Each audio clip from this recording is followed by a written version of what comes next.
السلام علیکم friends, drama serial بے لگام کی نیکسٹ ایپیسوڈ میں آپ دیکھیں گے کہ قاسم صاحب اور عفنان رمشا سے ملنے کے گھر آتے ہیں تو پتہ لگتا ہے کہ رمشا گھر میں نہیں ہے۔ وہ کہتے ہیں کہ رمشا کہاں گئی ہے تو ان کی ساس بتاتی ہیں کہ وہ اپنی کسی فرینڈ سے ملنے کے لیے گئی ہے۔ عفنان کہتا ہے آپ جھوٹ بول رہی ہیں، وہ اندر ہوگی، اس کو بلا کر لائیں، لیکن وہ کہتی ہے کہ میں کہہ رہی ہوں کہ وہ اندر نہیں ہے۔ عفنان کہتا ہے اس کی کوئی فرینڈ نہیں ہے، وہ کہاں جا سکتی ہے، آپ کو کم از کم اسے پوچھنا چاہیے تھا کہ وہ کہاں جا رہی ہے۔ رمشا کی ساس کہتی ہیں وہ کہاں بتا کر جاتی ہے، اس نے کہا تھا کہ میں جا رہی ہوں اور ہم نے کہا جاؤ چلی جاؤ۔ تو آگے سے عفنان بڑا پریشان ہوتا ہے، کہتا ہے کہ کم از کم آپ کو اس کی فرینڈ کا نمبر ہی لے لینا چاہیے تھا۔ قاسم صاحب کہتے ہیں یہ کتنے لاپرواہ لوگ ہیں، اگر ہم یہاں نہ آتے تو ہمیں پتہ ہی نہیں لگتا کہ رمشا لاپتہ ہے اور مل ہی نہیں رہی۔ وہ بڑا پریشان ہو جاتے ہیں، سر پکڑ کے بیٹھ جاتے ہیں۔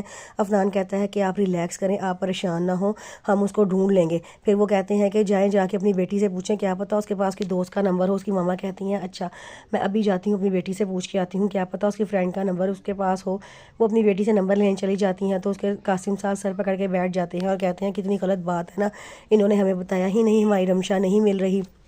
عفنان بھی بڑا پریشان ہوتا ہے، کہتا ہے کہ آپ پریشان نہ ہو، جب تک ہم رمشا کو ڈھونڈ نہیں لیں گے ہم سکون سے نہیں بیٹھیں گے۔ وہ دونوں پریشان گھر واپس آ جاتے ہیں لیکن رمشا کہیں نہیں ملتی۔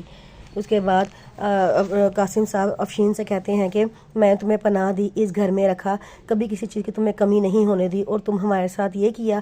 آگے سے افشین کہتی ہے کہ قاسم صاحب میں آپ کی بہن ہوں، سگی بہن ہوں۔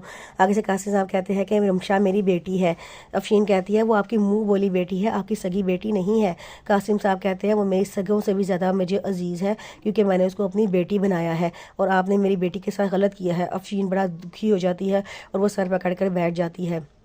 علیزہ کہتی ہے عفنان سے کہ میں کیا سن رہی ہوں کہ کیا رمشا اب ہمارے گھر میں ہی رہے گی۔ عفنان کہتا ہے کہ ہاں یہ ہمارے ابو کا فیصلہ ہے۔ علیزہ کہتی ہے ایسا نہیں ہو سکتا کہ وہ گھر کا ممبر بن کر ہمارے گھر رہے، چلو مہمان بن کے آئی ہے، جتنے دن رہنا چاہتی ہے رہ لے، پھر اس کے بعد اپنے گھر چلی جائے۔ لیکن عفنان کہتا ہے کہ یہ میرا گھر نہیں ہے، یہ پاپا کا گھر ہے، وہ جو فیصلہ کریں گے ان کا ہر فیصلہ مانا جائے گا کیونکہ ان کا ہی فیصلہ مانا جاتا ہے۔ انہوں نے فیصلہ کیا ہے کہ رمشا یہاں رہے گی تو رمشا یہاں ہی رہے گی اور اسے روکنے والا کوئی نہیں ہو سکتا۔ علیزہ کہتی ہے ہاں ہاں تم تو خوش ہوگے نا، تمہاری رمشا جو آ رہی ہے۔ عفنان کہتا ہے تم نے پھر وہی الٹی باتیں شروع کر دی ہیں۔ تو کہتی ہے کہ ہاں یہ باتیں میرے ذہن سے کبھی نہیں نکل سکتی کیونکہ تم رمشا کو پسند کرتے ہو، اس لیے تمہیں اس کے آنے کا کوئی اعتراض نہیں ہے۔